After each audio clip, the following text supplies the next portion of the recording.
Yeah, Jamaica. This is Damon Crawford, and I want to make this video just to have a conversation about the reopening of the Jamaica hotel and tourism sector.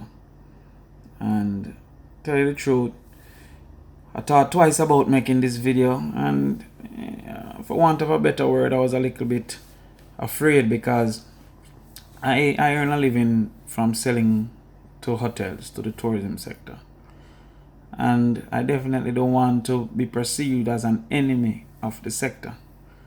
But my conscience couldn't allow me to just remain silent on an issue that I feel so strongly about.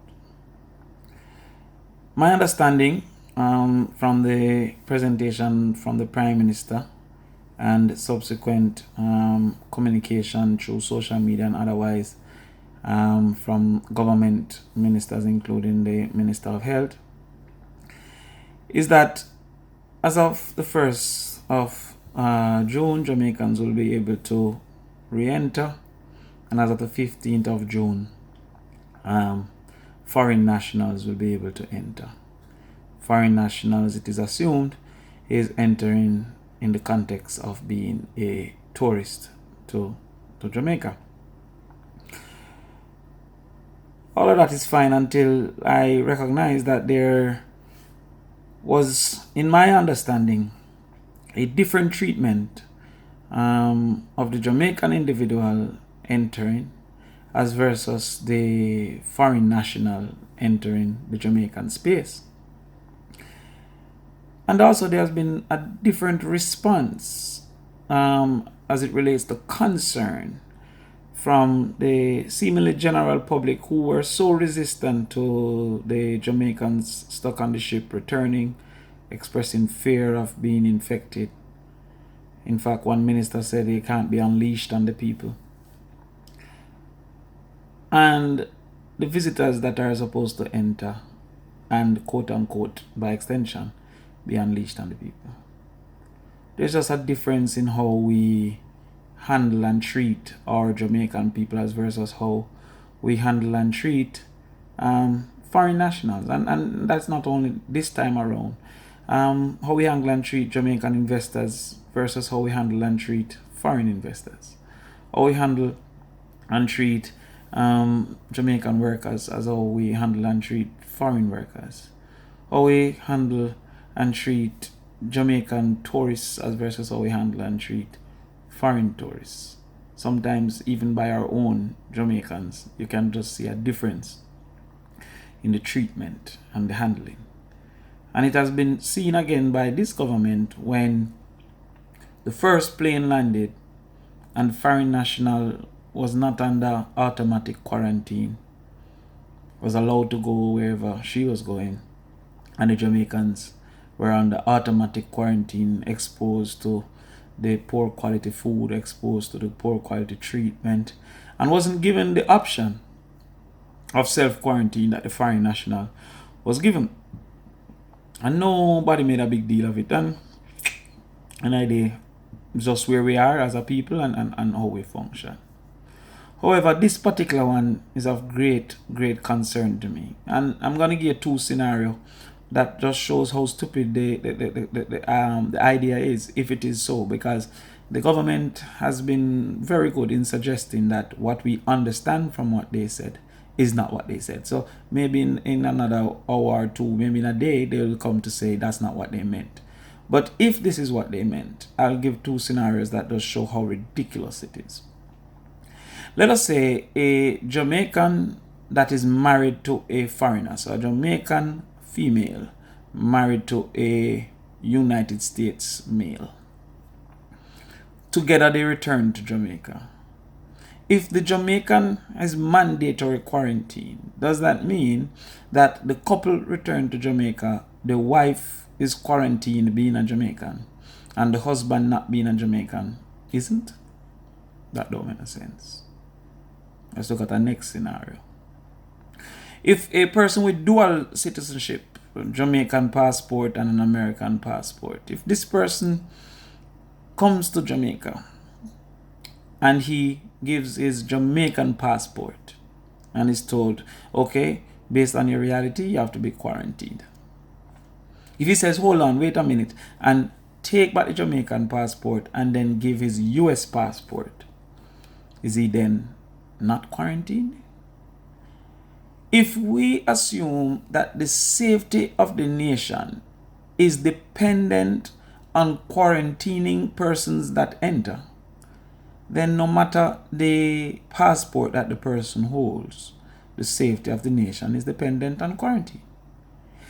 If we are of the opinion that the safety of the nation is not dependent on quarantine, then we can say, okay, no matter what passport the person holds, they don't have to be quarantined.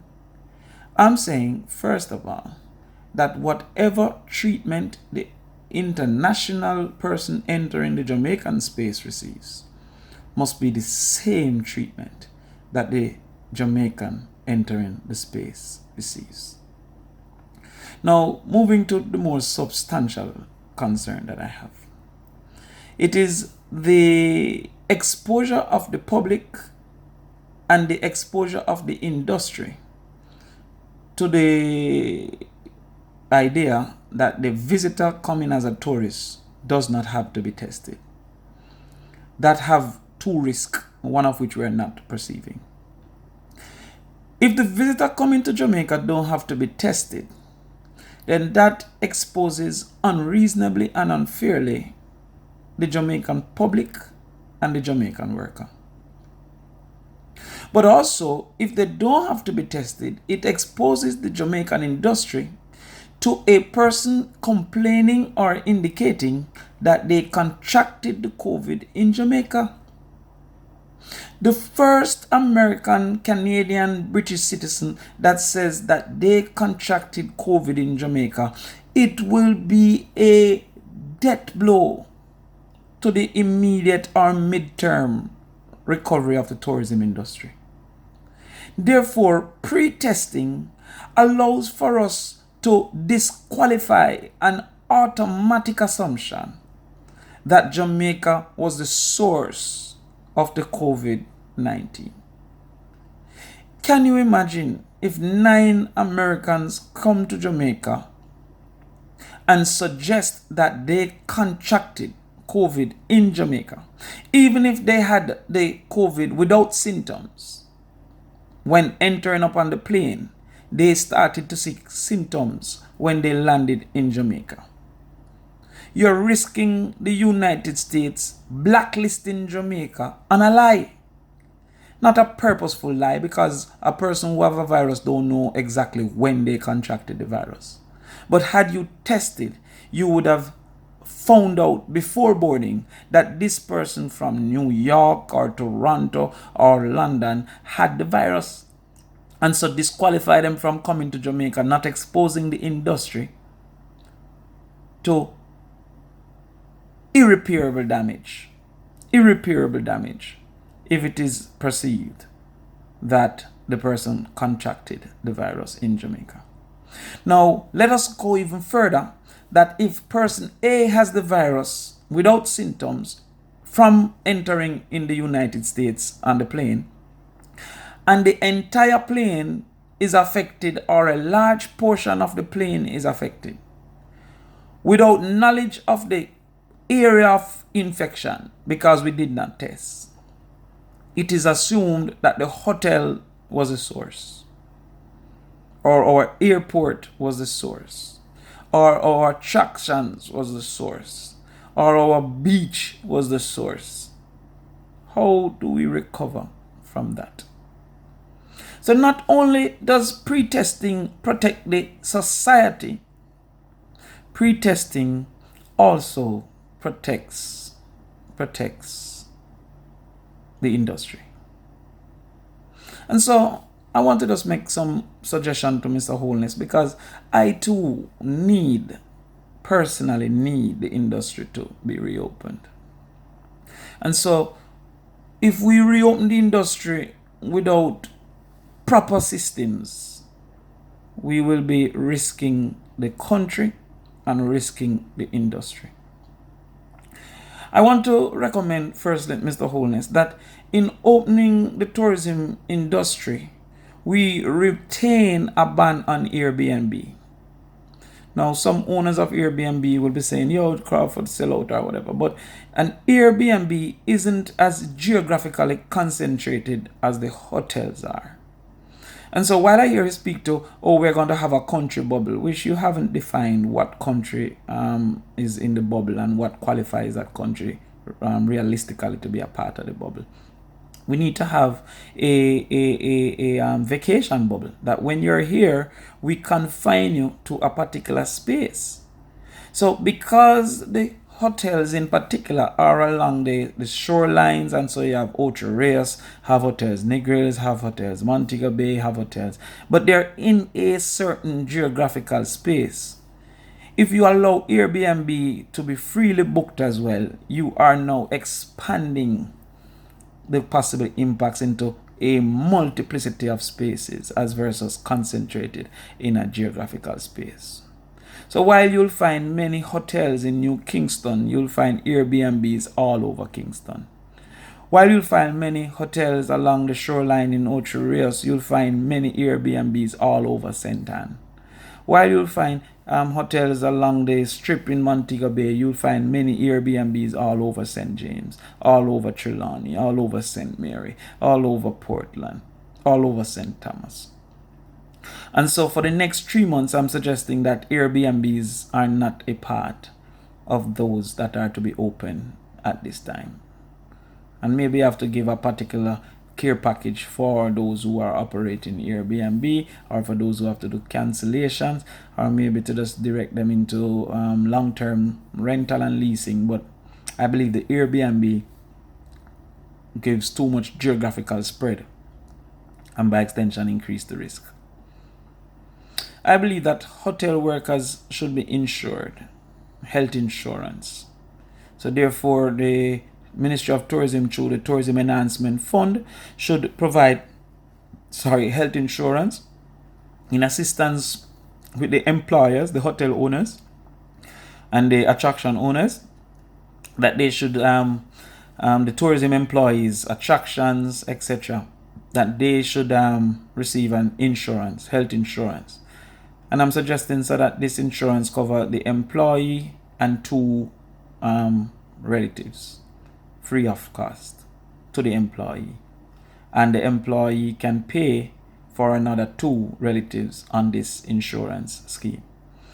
I'm suggesting further, sir, that the insurance scheme should also consider quarantine spaces, because the argument being put forward by the Minister of Health that we will soon shift to home quarantine has not sufficiently considered the types of homes that every Jamaican have. Some people homes cannot facilitate a quarantine. Some people beds are being shared by multiple people. Some people have a 1 bedroom for 8 residents, a 2 bedroom for 9 residents. Some people have 1 bathroom in the entire house. Some people have 1 bathroom in the entire tenement yard. And so therefore you can't say you're moving directly. So since it might be a cost driven situation, I suggest that the insurance covers quarantine, and persons may be then able to offer some of their properties, some of their smaller hotels as quarantine spaces, for which the insurance would cover it if it becomes necessary. I suggest that you create, as I said before, a vacation bubble. And this means that a person staying in Ocho Rios cannot go to an attraction outside of the Ocho Rios bubble. A person staying in Montego Bay cannot go to the attraction outside of Montego Bay. A person staying in Kingston. I give you a simple example. The person in Ocho Rios, in this particular circumstance, should not be able to visit Bob Marley Museum in Kingston. They can go to Duns River Falls and other attractions in Ocho Rios. And equally, the person in Kingston should not be able to visit Duns River Falls in Ocho Rios if he's staying in Kingston. The person in Montego Bay should not be able to visit the Ritz Cafe in Negril, and the person in Negril should not be able to visit the Rosal Great House in Montego Bay. So that way you confine it, if it is there, to a particular space which you can then quarantine if it becomes necessary. To this extent, therefore, Mr. Prime Minister, I'm suggesting that the worker should also exist within a certain vacation bubble. So the person working at the hotel within the Ochi bubble should live in the Ochi bubble.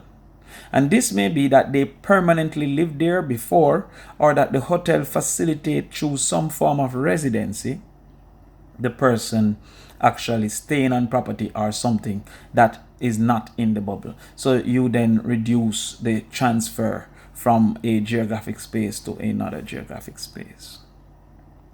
I'm suggesting, Mr. Prime Minister, that also the workers should be transported by the properties to reduce the interaction between those working in the hotel and other individuals going about their daily business and the taxis and public transportation. It is further my opinion, Mr. Prime Minister, that you consider also that there be attraction days or excursion days for the visitors.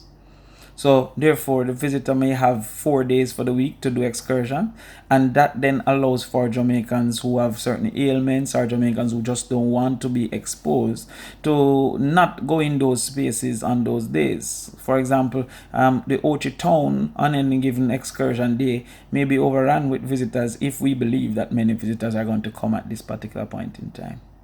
And so therefore, if you have an excursion day, my aunt may not go to the supermarket because she may interact with a visitor who was walking the town, or with a high risk situation based on others who interacted with the visitor, whether over by the craft area or over by the Indian stores, or somewhere else within the space.